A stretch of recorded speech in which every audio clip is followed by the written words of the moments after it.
Shalom, selamat pagi dan selamat menikmati satu hari baru lagi buat kita di akhir pekan minggu ini, Sabtu tanggal 13 November tahun 2021.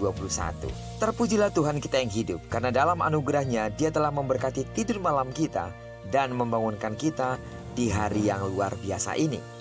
Baiklah, seperti biasa sebelum kita lebih jauh melakukan semua kegiatan hari ini, marilah kita sama-sama kembali merenungkan firman Tuhan yang akan menjadi pedoman dalam menjalani hari ini, yang akan tetap kita ambil dari pembacaan Alkitab 22 hari bersama kitab 1 Raja-Raja.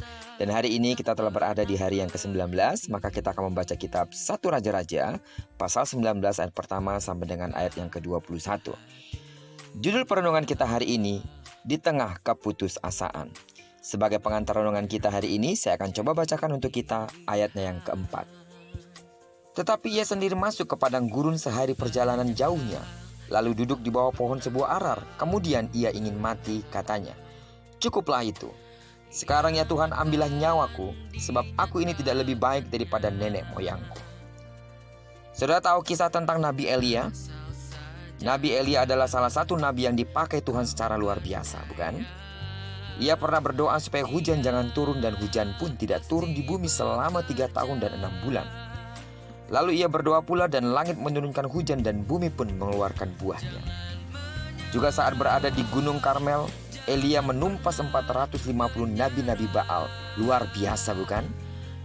Tetapi saat kita mempelajari kisahnya lebih mendalam, apalagi membaca ayat nas di atas hari ini, pasti timbul pertanyaan dalam benak kita.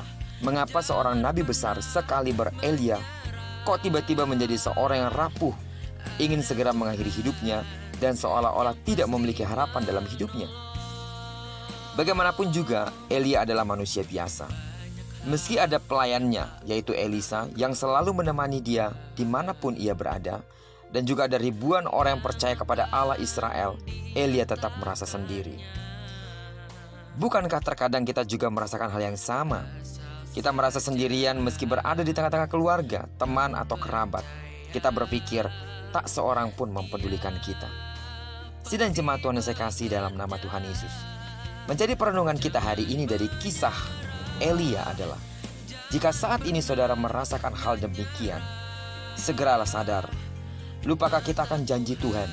Sebab Dia berkata, "Aku sekali-kali tidak akan membiarkan engkau, dan aku sekali-kali tidak akan meninggalkan engkau. Bahkan aku akan menyertai kamu senantiasa sampai kepada akhir zaman." Itu adalah janji Tuhan yang pasti digenapi bagi kita. Oleh karena itu kita harus percaya pada janji Tuhan itu. Janji itu ya dan amin. Tidak ada janjinya yang tidak Dia genapi. Sebab Ia menuliskan, "Aku akan meminta kepada Bapa, dan Ia akan memberikan kepadamu seorang penolong yang lain, supaya Ia menyertai kamu selama-lamanya, yaitu Roh kebenaran." Tetaplah melekat kepada Tuhan dan jangan pernah merasa sendiri. Ada Roh Kudus yang senantiasa menyertai kita. Hal ini membuktikan bahwa Tuhan sangat peduli dan memperhatikan hidup kita. Bahkan rambut kepalamu pun terhitung semuanya. Jaminan penyertaan Tuhan tidak hanya sampai di situ, Dia juga telah menyediakan tempat bagi kita kelak, yaitu di dalam sorga. Saudara tidak pernah sendirian. Amin. Saudara tahu bahwa semua ini membuktikan bahwa Tuhan sangat mengasihi dan memperhatikan kita. Kasih-Nya tak lekang oleh waktu, hari ini, esok, dan sampai selama-lamanya. Seberapa berat pun pergumulan saudara hadapi, mungkinkah sekarang saudara sudah mengangkat tangan?